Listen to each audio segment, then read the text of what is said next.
The Big Issue is celebrating its 25th birthday this month. Over the years, 13 million copies of the magazine have been sold, putting more than $32 million into the pockets of disadvantaged Australians. The vendors are the heart and soul of The Big Issue, and for many the experience has been life-changing. Joining us for more is New South Wales Operations Manager Chris Campbell and vendor Marcus. Good morning to both of you. Good morning. And happy 25th birthday to The Big Issue.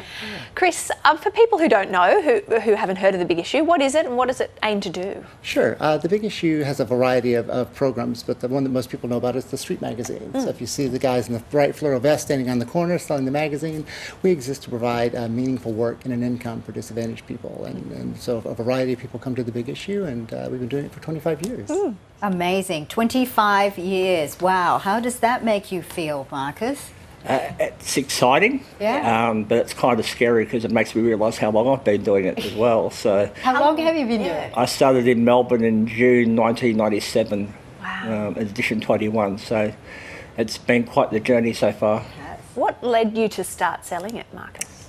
Well, I was living in Melbourne at the time, and it was going through a rough patch, like having lots of job interviews and not going anywhere, and living in a very ordinary place that I was at the time. And I saw a vendor in Melbourne selling outside Melbourne Central in the city, and then I just walked up to him and asked what he was doing, and yeah, he told me that he was just earning some pocket money, as he put it. Well, I like that term because that's why everybody grew up with, pocket money, you know. And I signed up the next week, and yeah, 617 editions later, here we are. Fantastic. Chris, you know, just flipping through this anniversary issue, 25 years, I love how the fact that there's a real focus on the vendors themselves as well. That's absolutely one of the things that I really love about The Big Issue personally is that reconnection back to the community. It's all about putting the power back in the hands of people who perhaps have felt powerless. Disadvantage kind of breeds powerlessness and no voice. So the magazine provides a voice to our vendors. It provides reconnection back to the community. And this particular edition is twice as long as normal. And has a real focus on the history of The Big Issue and the great stories from our vendors, and the women who work for the Women's Subscription Enterprise, and the street soccer program, and the classroom, and all the different programs that we run.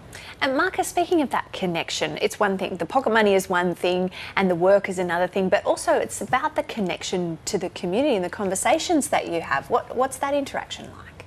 The thing that most of the vendors really love is when people stop and say hello. I mean, it's great if they could buy the magazine, but I know when I used to sell here in the city in George Street, I used to have so many people walk past me, and I'm a little guy, so for them just to walk past me like I'm invisible is like crazy. But I sell out near where I live now, and to have that connection with people in your community who become your friends as well as your customers is a huge thing. I treasure the interactions I get with all my friends in the community, and no doubt when I go out today it'll be the same. Yeah. I have to say, and I think both Joe and I share this, that it's not just you get something out of it. The people who are passing by who are actually buying The Big Issue sit down for a bit of a chat with you, also get something out of it. It's nice to just sit and just chat with someone during a busy day, isn't it? Yeah, absolutely. Plus, if you're going through a rough patch, which, you know, it's the nature of the job sometimes,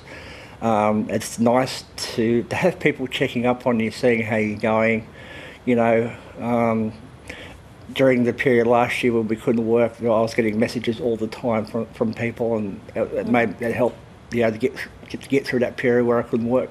Yeah. And you had one very interesting interaction when you actually met the Dalai Lama, Marcus. Yeah, that was quite a long time ago, and I was still selling in the city. Yeah, right. on the corner of Market and George Street, and you come up the street and saw him there with all his entourage, as I put it, and yeah, he stopped and said hello, and I'd say hello back, and yeah, he gave me a blessing and moved on. That was pretty awesome and pretty surreal. It's something I still remember and treasure. Yeah. Chris, have you heard much feedback about The Big Issue? Those who buy the magazine itself, what did they get out of it? Oh, I hear every day. I get phone calls or someone stuffing in the office or what have you. We get things, everything from reconnection back to the community. If Marcus isn't on his pitch for a couple of days, I get people calling me, asking, "Where's Marcus? We've not seen him for a couple of days. Is everything okay?" So again, that reconnection back to the community. But we get a lot of comments just about what a good read it is, that it's a really good product and a good magazine. Our editorial team is really proud of it, and our guys are really proud to sell it.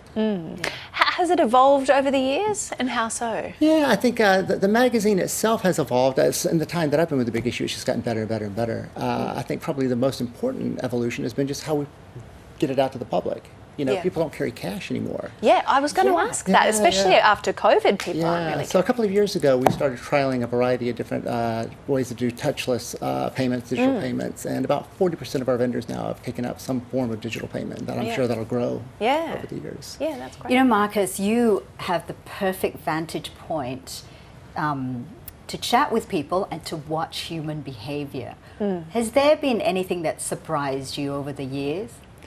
I think people get to the habit of, when I'm working, is seeing me regularly, and they see that I'm prepared to put in the routine, and they get used to seeing me, and they're happy to see me. But I think the thing I like about selling where I do in Concord, I was accepted by community straight away. Because I live in Concord West, so it's easy to it's, you know, being a local helps as well.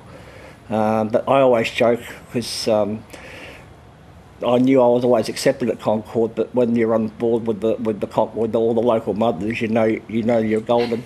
Yeah, that's right, you're in.